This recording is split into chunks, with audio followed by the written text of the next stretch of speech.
అందరికీ నమస్తే. Welcome to Telugu data channel. So, ఇప్పుడైతే మనం 10వ తరగతి కొత్త పాఠ్య పుస్తకాలనైతే డిఎస్సి ప్యాటర్న్‌లో రివ్యూ చేస్తున్నాననమాట. సో, మీరెవరైనా ఫస్ట్ టైం ఛానల్‌ని చూస్తుంటే ప్లీజ్ సబ్స్క్రైబ్ చేయండి. అదేవిధంగా కిందనున్న మన కమ్యూనిటీలో జాయిన్ అవ్వండి. బిడ్ బ్యాంక్ కూడా మీకు యాడ్ చేయడం జరిగింది. దాన్ని కూడా ఒకసారి చెక్ చేసుకోండి. అన్నీ కూడా ఫ్రీగానే. ఇక ఇప్పుడైతే మనం కాంతి పరావర్తనము మరియు వక్రీభవనము అనే పాఠ్యాంశాన్ని రివ్యూ చేస్తున్నాం. ఇది రెండో భాగం. మొదటి భాగంగానే మీరు చూడకపోతే కార్డ్స్లో విడిచిపెడతాను చూడండి. ఇక్కడ మనకి కాంతి పరావర్తన నియమాలు, అదేవిధంగా దీని మీద వచ్చే ప్రశ్నల తీరు, సమతల దర్పణాల్లో కాంతి ఏ విధంగా పరావర్తనం అవుతుంది అనేది మొదటి వీడియోలో అయితే చేసుకున్నాం. ఇక రెండో వీడియోలోకి వచ్చేసరికి ఇక్కడ వక్రతలాలలో ఇది ఏ విధంగా కనిపిస్తుంది, వక్రతలాలపైన మనం ఏ విధంగా కాంతి పరావర్తనాన్ని మనం లెక్కించాల్సి వస్తుంది అనేది ఈ వీడియోలో అయితే చూద్దాం. ఇక్కడ మనకి యాక్టివిటీ 9.1 అయితే మనకు కనిపిస్తుంది. ఒక పెద్ద మెరుస్తున్న చెంచాని తీసుకోండి, మీ ముఖాన్ని దాని వక్రతలంలో చూడడానికి ప్రయత్నించండి అని అడిగాడు అనమాట. ఒక పెద్ద అంటే డెప్త్గా ఉండే ఒక స్పూన్ని తీసుకొని దాంట్లో మీ ఫేస్ చూడండి, మీకు ఎలా అనిపించింది అని అడిగాడు. ప్రతిబింబం ఏర్పడిందా, ఇది చిన్నదా లేదా పెద్దదా అని చెక్ చేయమన్నాడు. చెంచాను నెమ్మదిగా మీ ముఖం నుండి దూరంగా జరపండి, ప్రతిబింబాన్ని గమనించండి, అది ఎలా మారుతుందో చూడండి. అంటే మొహానికి దగ్గరగా ఉండేటప్పుడు చాలా పెద్దదిగా ఉంటుంది, కాస్త దూరం తీసుకెళ్ళే కొద్దీ చిన్నదిగా మారుతుంటుంది. అదే చెంచా తలాన్ని వెనక్కు తిప్పి కృత్యాన్ని పునరావృతం చేయండి, ఇప్పుడు ప్రతిబింబం చూడడానికి ఎలా కనబడుతుంది అని అడిగాడు అనమాట. ఈ రెండు లక్షణాన్ని కూడా సరిపోల్చని అన్నారు. మెరుస్తున్న చెంచా యొక్క వక్రతలం వక్ర దర్పణం వలె పరిగణించబడుతుంది. దర్పణం అంటే అద్దం అండి, ఓకేనా. వక్రతలంగా ఉండే ఒక దర్పణం అద్దంలో పనిచేస్తుంది అనమాట. సాధారణంగా ఉపయోగించి వక్రదర్పణం గోళాకార దర్పణం అంటారు. అంటే ఈ వక్రదర్పణాన్ని మనం గోళాకార దర్పణాలు అంటారు. అయితే అటువంటి దర్పణాలు పరావర్తన ఉపరితలం గోళం యొక్క ఉపరితలంలో ఒక భాగానికి పరిగణించబడుతుంది. అంటే గోళంకి లోపలైనా ఉండొచ్చు లేదా గోళానికి వెలుపలైనా ఉండొచ్చు అనమాట. కాబట్టి ఇవన్నీ కూడా గోళం నుండి కత్తిరించి తీసిన వాటిగా మనం గమనిస్తాము. ఇటువంటి దర్పణాల పరావర్తన తలాలు గోళాకారంగా ఉంటాయి, కావున వీటిని గోళాకార దర్పణాలు అంటారు. అంటే వక్రతలాలు అనేవి గోళాకారంగా నుండి తీసినట్టుగా మనకు కనిపిస్తాయి లేదా గోళాకారంగానే ఉంటాయి, అందుకే వీటిని గోళాకార దర్పణాలు అంటాం. ఇప్పుడు మనం గోళాకార దర్పణాల గురించి వివరంగా అధ్యయనం చేద్దాం అని ఇవ్వడం జరిగింది. ఇక్కడ మన పాఠ్యాంశం ఇక్కడ గోళాకార దర్పణాలు. సో ఒకవేళ స్కూల్ అసిస్టెంట్ కానీ లేదా ఎస్జిటి కానీ చదివేటప్పుడు పేపర్ని కాస్త సంక్లిష్టంగా చేయాలనుకుంటే ఈ ఏరియాలో మీకు సంక్లిష్టం చేయవచ్చు. బట్ ఇదేం పెద్ద కష్టమైతే కాదు. మీరు దీన్ని ఒక ప్రాక్టికల్గా ఒక సిస్టమేటిక్గా చదివినట్లయితే ఈజీగా అర్థమవుతుంది. సో వీడియోని చివరి వరకు చూడండి, మీకు ప్రతి పాయింట్ కూడాను పిన్ పాయింటెడ్గా మీకు వివరించడానికి అయితే ప్రయత్నిస్తాను. గోళాకార దర్పణాల పరావర్తన తలం లోపలికి లేదా వెలుపలికి వంగి ఉండవచ్చు. అంటే గోళాకారంలో మనకి ఏదైతే మనకి ప్రతిబింబిస్తుందో చూసారా, ఈ సర్ఫేస్లో మనకి గుంత లోపలికి ఉంది, ఇటువైపు చూస్తే ఉబ్బి ఉందన్నమాట. అంటే ఏదో లోపలికైనా ఉండొచ్చు లేదా బయటకైనా ఉండొచ్చు.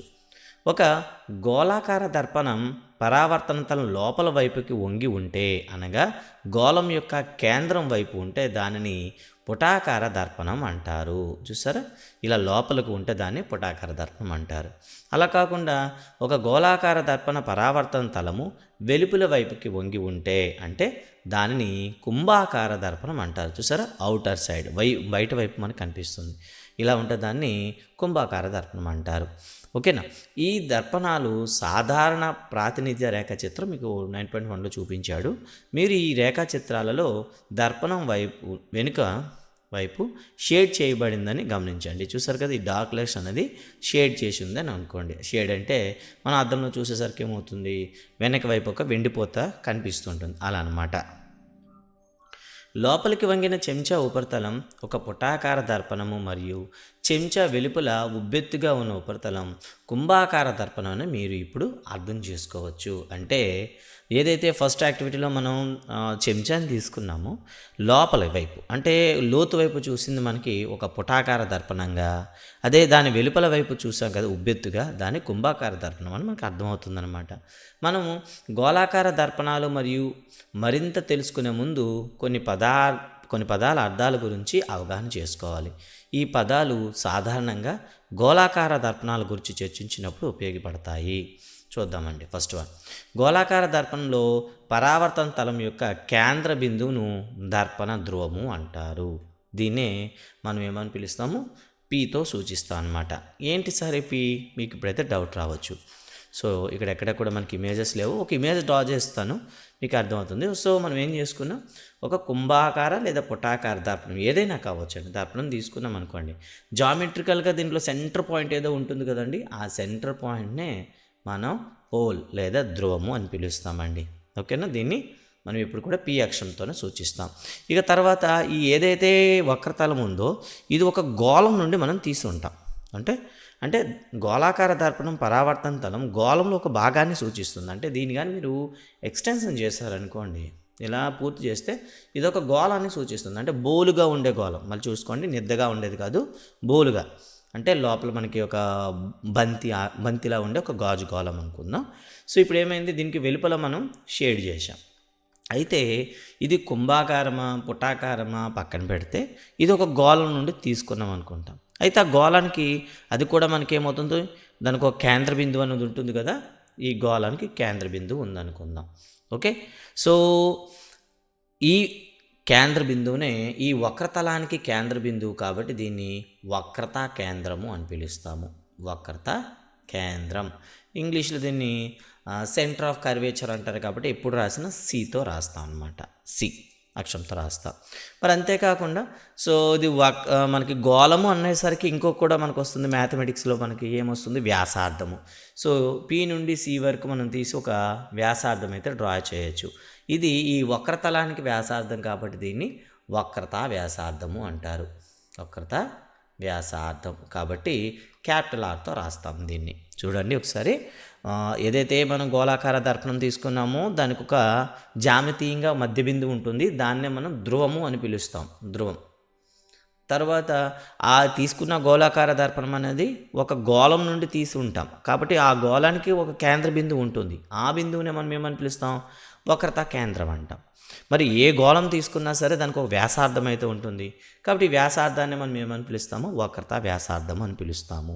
ఇవి మనకి ప్రాథమికంగా రావాల్సినటువంటి అంశాలు అన్నమాట.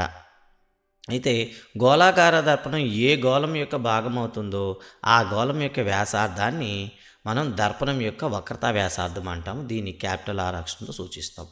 అంటే పి నుండి సికి మధ్య దూరము దర్పణం యొక్క వక్రతా వ్యాసార్థమునకు సమానం. ఎందుకు చెప్పండి, పి అనేది సో మనకి వృత్త పరిధిపై నుండి ఒక బిందువుగా మనకి లెక్కించవచ్చు, ఇది కేంద్ర బిందువు అవుతుంది కాబట్టి రెండింటి మధ్య దూరాన్ని మనం వక్రతా వ్యాసార్థం అంటాం. ఇక తర్వాత దర్పణ వక్రతా కేంద్రము మరియు ధ్రువం గుండా పోతున్నటువంటి గీయబడిన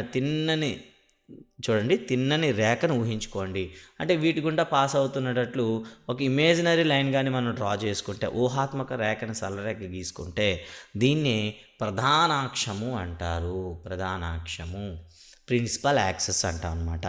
ఈ ప్రధానాక్షం అనేది కూడా మీకు చాలా అవసరం ఉంటుంది, ఎందుకంటే అప్లికేబుల్ క్వశ్చన్ అడిగేటప్పుడు ఈ ప్రధానాక్షం కూడా మీకు మధ్యలో మీకు తికమక పెడుతుంది అనమాట. గుర్తుపెట్టుకోండి, మొదటిది C centre of the curvature, 2 P pole ధ్రువము, 3ది రేడియస్, ఓకేనా, రేడియస్ ఆఫ్ కర్వేచర్ అంటారు. ఇక తర్వాత వీటిని యాడ్ చేస్తూ గీసినటువంటి ఒక ఇమేజినరీ లైను, దీన్నే మనం ప్రిన్సిపల్ యాక్సెస్ ప్రధానాక్షం అని పిలుస్తాము. ఇక తర్వాత సో మొత్తానికి ప్రధానాక్షరం మనం గీచిన తర్వాత ఈ పీకి సికి ఒక మధ్యన ఒక బిందువు తీసుకుంటామంటే దీన్నే మనం నాభి అని పిలుస్తాం అనమాట. ఫోకస్ అంటాం, దీన్ని క్యాపిటల్ ఎఫ్తో గుర్తిస్తామండి. చూడండి, ఫోకస్ అనమాట. అయితే తర్వాత వచ్చి చూడండి, ఇది రెండింటికి మధ్యలో ఉంటుందని చెప్పాం కదా, అయితే ఈ దూరాన్ని ఏమని పిలవచ్చు, సో నాభి నుండి దూరం కాబట్టి దీన్ని ఏమని పిలుస్తాము, నాభ్యాంతరము అని పిలుస్తామండి. నాభ్యాంతరం కాబట్టి ఫోకస్ అనేది క్యాపిటల్ ఎఫ్తో రాసాం, దీన్ని ఫోకల్ లెంత్ అంటాం, స్మాల్ ఎఫ్తో రాస్తామండి. ఈ స్మాల్ ఎఫ్ ఎప్పుడు కూడాను ఆర్లో సగం ఉంటుందండి, లేదా ఆర్ = 2f అనమాట. దీనిపైనే చాలాసార్లు క్వశ్చన్లు అడిగాడు మనకి, మొన్న టెట్ ఎగ్జామ్లో కావచ్చు, ప్రీవియస్ డిఎస్సి ఎగ్జామ్లో కూడాను. ఒక కుంభాకార ఒక పుటాకార దర్పణం యొక్క నాభ్యంతరము 10 సెంటీమీటర్లు అయినా దాని వక్రతా వ్యాసార్థం ఎంత, లేదా రివర్స్లో ఒక కుంభాకార దర్పణం యొక్క వక్రతా వ్యాసార్థము 50 సెంటీమీటర్లైనా దాని నాభ్యంతరం ఎంత, ఇలా క్వశ్చన్ అడిగాడండి. ఇక తర్వాత ఇంకా డీప్గా వెళ్తే ప్రతిబింబాలు ఏ విధంగా ఏర్పడతాయి, ఆ ప్రతిబింబాల దూరం ఏ విధంగా ఉంటుంది దానిపైన కూడా అడిగారండి. సో కాబట్టి ఎప్పుడైనా సరే ఈ పుటాకార దర్పణం ముందు ఈ వక్రతా కేంద్రం వద్ద కానీ ఏదైనా వస్తువు కానీ మనం పెట్టినట్లయితే దాని ప్రతిబింబం కూడా అక్కడే ఏర్పడుతుంది. కాబట్టి వస్తు దూరము 10 సెంటీమీటర్లు, ఒక పుటాకార దర్పణం యొక్క నాభ్యంతరము 5 సెంటీమీటర్లు, అయితే ప్రతిబింబ దూరం ఎంత అని అడుగుతాడు. అంటే నాభ్యంతరం 5 సెంటీమీటర్లు అయిందనుకోండి, ఇప్పుడు వ్యాసార్థం ఎంత అవుతుంది, 10 అవుతుంది. వస్తువు ఎక్కడ పెట్టారంటే 10 సెంటీమీటర్లు, అంటే కరెక్ట్గా సి దగ్గర పెట్టారనమాట. కాబట్టి ఏర్పడే ప్రతిబింబం కూడా మనకేమవుతుంది, కరెక్ట్గా అక్కడే ఏర్పడుతుంది అనమాట. ఇలా అప్లికేషన్లో మనకి క్వశ్చన్ అడగడం జరుగుతుందనమాట. ఇంకా మీరు చివరి వరకు వీడియో చూస్తే మీ ఈ మొత్తం కాన్సెప్ట్ పైన మీకు ఒక ఐడియా వస్తుందన్నమాట. సో ఇప్పుడు మనకు తెలుసుకున్న పదాలు, మొదటిది ధ్రువము పోల్, రెండోది వక్రతా కేంద్రము సి, మూడోది ప్రధానాక్షము ప్రిన్సిపల్ యాక్సెస్, నాలుగోది నాభి ఫోకస్, తర్వాత వక్రతా వ్యాసార్థము క్యాపిటల్ ఆర్, నాభ్యంతరము స్మాల్ ఎఫ్. ఇవన్నీ మనమైతే ఇక్కడ తెలుసుకోవడం జరిగింది. ఇక తర్వాత ఒక యాక్టివిటీ అనేది మనకి ఇవ్వడం అయితే జరిగిందనమాట. తర్వాత ప్రధాన అక్షము దాని దర్పణ ధ్రువం వద్ద దర్పణ ఉపరితలానికి లంబమని గుర్తుంచుకోండి అని ఇచ్చాడనమాట. అంటే ఇక్కడ గుర్తుంచుకోవాల్సింది ఏంటంటే ఈ పీకి మనం ఎప్పుడైనా సరే మనం ఈ ప్రధానాక్షం గీసేటప్పుడు ఎగ్జాక్ట్లీగా మనకేమవుతుంది, ఈ తలానికి ఇది లంబంగా ఉంటుంది అని గుర్తుపెట్టుకోమన్నాడండి. ఎందుకంటే నెక్స్ట్ మనం ఏం చేస్తాం చెప్పండి, పరావర్తన కోణాలు లెక్కించాల్సి వచ్చినప్పుడు ఇది మనకి చాలా ఇంపార్టెంట్ అనమాట. ఇప్పుడు చూద్దాం ఒకసారి. ఒక యాక్టివిటీ ఇచ్చాడు. ఈ యాక్టివిటీ తర్వాత దీని అప్లికేషన్ అయితే మనం చూద్దాం. నేరుగా సూర్యుడిని లేదా సూర్యకాంతిని పరావర్తన చెందించి దర్పణంలోకి చూడకండి, ఇది హెచ్చరిక అనమాట. మీ చేతిలో ఒక పుటాకార దర్పణం పట్టుకోండి మరియు దాని పరావర్తన తలాన్ని సూర్యుడి వైపు మళ్లించండి. అంటే సూర్యుడి వైపు మనం ఏం చేయాలి, ఒక పుటాకార దర్పణాన్ని పెట్టాలి. దర్పణం ద్వారా పరావర్తన చెందు కాంతిని దర్పణమునకు దగ్గరగా ఉంచిన కాగితం వైపు మళ్లించండి. అంటే ఈ పడిన కాంతి అంతా కూడా ఏం చేస్తామంటే రిఫ్లెక్ట్ చేస్తూ ఒక పేపర్ మీద పడేటట్లు పేపర్ పైన పెట్టండి. కాగితపు తలంపై ప్రకాశవంతమైన అధిక తీవ్రత గల కాంతి బిందువును కనుగొనే వరకు కాగితపు ముక్కను ముందుకు వెనక్కు జరపండి. అంటే ఇది ఒక పాయింట్ వచ్చేంత వరకు ఫ్రంట్కి బ్యాక్కి మనం ఏం చేయాలి, దీన్ని మూవ్ చేయాలన్నమాట. మూవ్ చేసి కరెక్ట్గా పాయింట్ వచ్చేటట్లు చూడండి. అదే నిమిషంలో కొంతసేపు వస్తే ఏమవుతుంది, వెంటనే ఆ పేపర్ కాలిపోతుందన్నమాట. దీన్నే మనం చరిత్రలో చూసుకుంటే రాకాసి కిరణాలు అని కూడా వింటాం అనమాట. ఆర్కిమిడీస్ కనుక్కున్నటువంటి రాకాసి కిరణాలుగా మనం చెప్తాం అనమాట. జెయింట్ రేస్ అని కూడా అంటారు. మరి ఏంటి కథ ఒకసారి చూద్దామండి. కాగితం మొదట కారడం ప్రారంభించి పొగను విడుదల చేస్తుంది, చివరికి మంటలు కూడా అంటుకుంటవచ్చు. అది ఎందుకు కాలుతుందంటే సూర్యుడి నుండి వచ్చే కాంతి దర్పణం వల్ల స్పష్టమైన ప్రకాశవంతమైన కాంతికి ఒక బిందువు వద్ద కేంద్రీకరించబడుతుంది. ఇక్కడ మీరు చూడవచ్చు మొత్తం ఏ విధంగా అయితే ఒక పాయింట్ వద్ద అయితే కేంద్రీకరించబడిందో అలా అనమాట. వాస్తవానికి ఈ కాంతి బిందువు కాగితంపై సూర్యుడి యొక్క ప్రతిబింబం అన్నమాట. నిజానికి ఏదైతే మనకి ఆ స్పష్టమైన చిన్న బిందువు ఏర్పడిందో పేపర్ పైన, అది సూర్యుడి యొక్క ప్రతిబింబం అన్నమాట. ఓకేనా, ఇంత స్పష్టంగా సూర్యుడి యొక్క ప్రతిబింబం ఏర్పడుతుంది. ఆ లైట్లో మనం చూడలేం, దాన్ని చూడలేం, కానీ పర్ఫెక్ట్గా మనకు అక్కడ ఇమేజ్, సూర్యుడి యొక్క ఇమేజ్ అయితే మనకు వస్తుందన్నమాట. ఈ బిందువు పుటాకార దర్పణం యొక్క నాభిని సూచిస్తుంది. అంటే మొత్తం కాంతి కూడాను నాభి వద్ద కేంద్రీకరించబడుతుంది. మీరు ఇక్కడైతే ఇమేజ్లో చూడొచ్చు. సూర్యకాంతి తీవ్రత వల్ల ఉత్పన్నమైన ఉష్ణం కాగితాన్ని మండిస్తుంది. ప్రతిబింబ స్థానం నుండి దర్పణం యొక్క స్థానం గల దూరంనే మనం దర్పణ నాభ్యంతరం యొక్క సుమారు విలువ ఇస్తుందని చెప్పారనమాట. అయితే ఇక్కడ సందేహం రావచ్చు, సార్ అన్ని వేళలు అలా వస్తుందా అంటే, నిజానికి అనంతమైన దూరం నుండి కాంతి వచ్చేటప్పుడు తిరిగి పరావర్తన చెంది కరెక్ట్గా మనకి నాభి వద్ద కేంద్రీకరించబడతాయి. కాబట్టి ఈ దూరాన్నే మనం ఏమని చెప్పవచ్చు, నాభ్యంతరం అంటామని ఇక్కడ చెప్పడం జరుగుతుంది. బట్ ప్రాక్టికల్గా అయితే మనం డైరెక్ట్గా ఆ రేడియస్లో సగం ఉంటుందన్నమాట. తర్వాత రెండో బొమ్మ చూడండి ఒకసారి. ఇక్కడ కుంభాకార దర్పణం అయితే మీకు కనిపిస్తుంది. ఇక్కడ వచ్చిన కాంతి కిరణాలన్నీ కూడా ఏమవుతుంది, తిరిగి పరావర్తన చెందుతుంటాయి. ఇక్కడ చాలామంది సందేహం వచ్చింది, సార్ కాంతి పతనమైనప్పుడు, ఇప్పటి వరకు మనకి లా ఆఫ్ రిఫ్లెక్షన్ మనం చెప్పుకునేటప్పుడు ఏం చెప్పాం, కాంతి పరావర్తన నియమాలు చెప్పుకునేటప్పుడు ఏం చెప్పాం, కాంతి పతనమైనప్పుడు తిరిగి పరావర్తనం అవుతుంది అని చెప్తూ మాట అయితే చెప్పాం. ఏంటది? ఏదైనా తలం పైన కాంతి పడినప్పుడు తిరిగి అంతే కోణంతో రిఫ్లెక్ట్ అవుతుందని చెప్పాం. కాకపోతే ఏం చేయాలి? అక్కడ అవిలంబ పాదం, దీన్ని నార్మల్ అయితే గీయాలని తెలుసు. మరి ఇది సమతలం కాబట్టి మీరు నార్మల్ 90 డిగ్రీలతో గీశారు.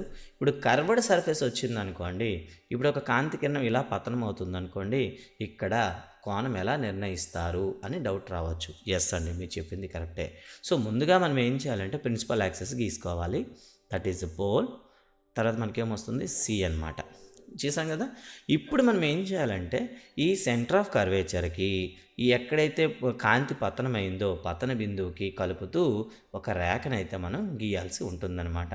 ఒక రేఖని ఇలా మనం గీసామనుకోండి, ఇదే ఇక్కడ ఆ లంబపాదం ఏదైతే నార్మల్ అంటున్నామో నార్మల్ అవుతుందన్నమాట. మరి నార్మల్ తెలిసినప్పుడు మనం ఏం చేయొచ్చు? ఈ యాంగిల్ని మనం ఏమంటాం? యాంగిల్ ఐ అంటాం. పతన కోణం అని పిలుస్తాం. మరి పతన కోణం వచ్చింది కాబట్టి లా ఆఫ్ రిఫ్లెక్షన్ ప్రకారం ఎంతైతే పతన కోణంతో వచ్చిందో అంతే పరావర్తన కోణంతో ఏమవుతుంది? తిరిగి రిఫ్లెక్ట్ అవుతుంది. దీన్ని యాంగిల్ ఆర్ అంటారండి.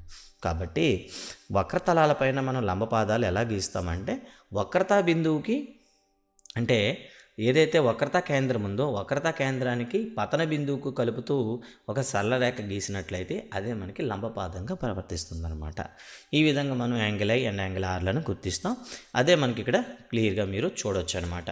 ఇక్కడ ఇమేజ్లు మనం చూస్తే ఒక కాంతి కిరణం పతనం అవుతుంది, అదే కాంతి కిరణం రిఫ్లెక్ట్ అవుతుంది. బట్ ఇక్కడ యాంగిల్ ఐ యాంగిల్ ఆర్ అనేది చాలా చిన్నగా చూపించాడు. అది మీరు ఒకసారి బాగా పరిశీలిస్తారు. ఈ విధంగా మనకి దీనిపైన కూడా మనకి క్వశ్చన్ అడగడానికి అయితే అవకాశం ఉంటుంది. సో అనంత దూరం నుండి వచ్చే కాంతి అనేది ప్రతిబింబం అనేది ఎక్కడ ఏర్పరుస్తుంది అంటే నాభి వద్ద ఏర్పరుస్తుంది. అయితే క్వశ్చన్ రావచ్చు, సార్ అనంత దూరం నుండి వచ్చేటప్పుడే నాభి దగ్గర ఎందుకు వస్తాయంటే అనంత దూరం నుండి వచ్చే కాంతి కిరణాలు అనేవి ఒకదానికొకటి సమాంతరంగా ఉంటాయి. కాబట్టి సమాంతర కాంతి కిరణాలు ఒక కుంభాకార దర్పణం మీద పడినప్పుడు ప్రతిబింబం ఎక్కడ ఏర్పడుతుంది అని అడిగాడు అనుకోండి, అప్పుడు కూడా నాభి అని చెప్పాల్సి ఉంటుంది. సమాంతర కాంతి కిరణాలైనా అనంత దూరంలో ఉన్న మనం ఆన్సర్ మాత్రం నాభి అనే చెప్పాలి. ఇక రెండవది వచ్చేసి కుంభాకార దర్పణంకి వచ్చామనుకోండి. సో ఇవేమవుతాయి? కుంభాకార దర్పణం దగ్గర మీరు లా ఆఫ్ రిఫ్లెక్షన్ కానీ వాడినట్లయితే ఆ కాంతి కిరణాలు అనేవి తిరిగి మనకేమవుతాయి? పరావర్తన చెందిపోతాయి. కాకపోతే ఇవి ఎక్కడ కూడా కలుసుకోవన్నమాట. ఇలా ఏమవుతాయి? ఒకదానికొకటి సంబంధం లేకుండా మనకి విడిపోవడం జరుగుతుందన్నమాట. ఇవి కేంద్రీకరించబడవు, వికేంద్రీకరణం ఉంచబడతాయి. చూడండి, వికేంద్రీకరణము అంటాం అన్నమాట. దీన్ని వికేంద్రీకరణం అంటాం. అదే కుంభాకారం వికేంద్రీకరణం అయితే పుటాకరణం ఏమవుతుంది? కేంద్రీకరణ దర్పణం అంటాం అన్నమాట. కేంద్రీకరణ దర్పణం అని మనం పుటాకార దర్పణాన్ని పిలిస్తే వికేంద్రీకరణ దర్పణం అనేసి మనం కుంభాకార దర్పణాన్ని పిలుస్తాం. కానీ అవే కాంతి కిరణాలు కానీ వెనక వైపు మనం కలుపుకున్నట్లయితే ఎగ్జాక్ట్లీ ఎక్కడ మళ్ళీ ఏర్పడతాయి? మనకి రెండో వైపు ఏదైతే వక్రతా కేంద్రం వైపు మనం చూసామంటే కరెక్ట్గా నాభి వద్ద ఏర్పడతాయి అన్నమాట. కాబట్టి ఆ నాభి వద్ద ఏర్పడిన ప్రతిబింబం అనేది మనం తెరపైన పట్టుకోలేము, కానీ ఆ మిర్రర్లో మనం చూడొచ్చు. మన ఫేస్ ఏ విధంగా అయితే మనకి ఇంట్లో ఉండేటటువంటి ప్లెయిన్ మిర్రర్లో సమతల దర్పణంలో మన మొహం చూసుకుంటామో ఆ విధంగా మీరు మొహం చూడొచ్చు. అంటే ఆ వస్తువుని యొక్క ప్రతిబింబం చూడొచ్చు, కానీ ఒక స్క్రీన్ పైన మాత్రం వేసి చూడలేం. నిన్ననే మనం చెప్పుకున్నాం ప్రీవియస్ క్లాస్లో. ఒక ప్రతిబింబం అనేసరికి ముఖ్యంగా దానికి 3 లక్షణాలు ఉంటాయి. ఒకటి నిటార తలక్రిందుల, 2 నిజ ప్రతిబింబమా మిథ్యా ప్రతిబింబమా, 3వది చిన్నదా పెద్దదా సమానంగా ఉందా. ఈ 3 అంశాలు మనం చెప్పాల్సి ఉంటుంది. మరి ఇక్కడ చూసుకుంటే ఇది స్క్రీన్లోనే కనిపిస్తుందా అంటే ఎస్ అని, మిర్రర్లోనే కనిపిస్తుంది, స్క్రీన్ మీద పట్టుకోలేం. కాబట్టి ఇది మిథ్యా ప్రతిబింబం. తర్వాత చూసుకుంటే ఇది చాలా చిన్నదిగా కనిపిస్తుంది.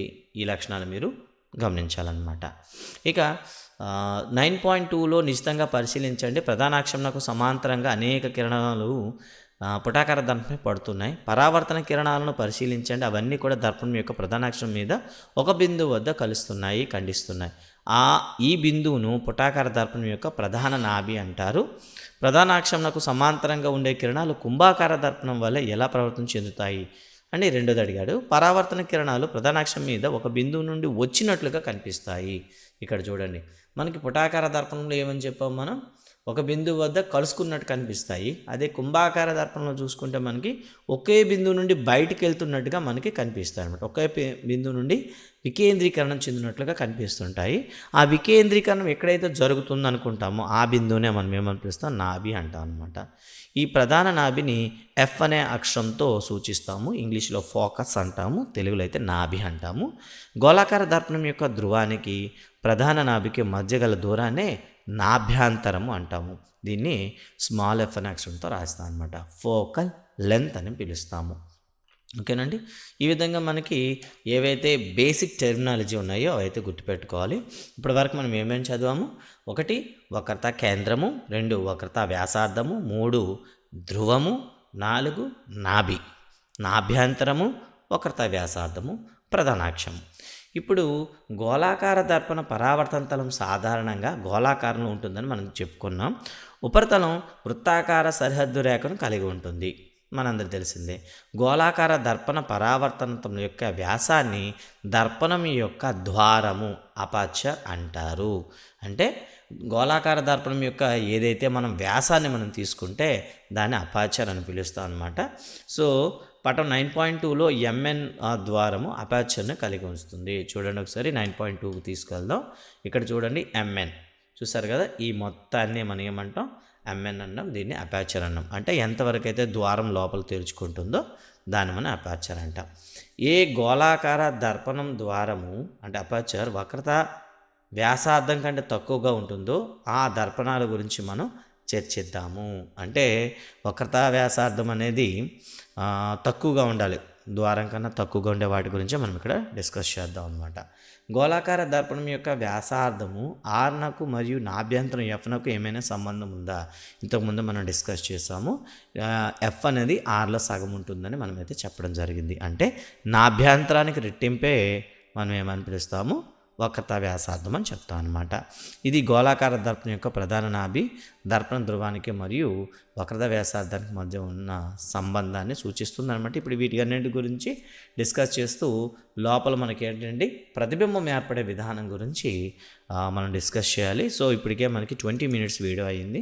సో నెక్స్ట్ వీడియోలో ఈ గోళాకార దర్పణాల్లో ఏర్పడేటటువంటి ప్రతిబింబాలు ఏ విధంగా ఏర్పడతాయి, క్వశ్చన్స్ ఏ విధంగా అడుగుతాడు, మెయిన్ ప్రాబ్లమ్స్ ఎలా వస్తాయి, ప్రాబ్లమ్స్ వచ్చేటప్పుడు సైన్ కన్వెన్షన్స్ సంజ్ఞా సాంప్రదాయాలు ఎలా వాడాల్సి ఉంటుందనేది డిస్కస్ చేద్దాం. ఈ వీడియో పైన మీ ఒపీనియన్ని, అదేవిధంగా మీ యొక్క కామెంట్ని, వీడియో నచ్చిందా నచ్చలేదా, ఇంకా ఎలా డెప్త్గా ఎక్స్ప్లెయిన్ చేయాలి, ప్రాక్టీస్ బిట్లు ఏమైనా తయారు చేసేవాళ్ళు అనేది మీ కామెంట్స్ అయితే ఇవ్వండి. డెఫినెట్గా ఏదో ఒక కామెంట్ అయితే ఇవ్వండి.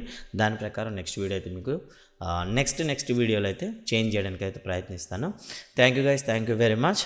సో ఛానల్ని వీడియో ముందు ఒక లైక్ కొట్టి అయితే వెళ్ళండి. Thank you. జై హింద్.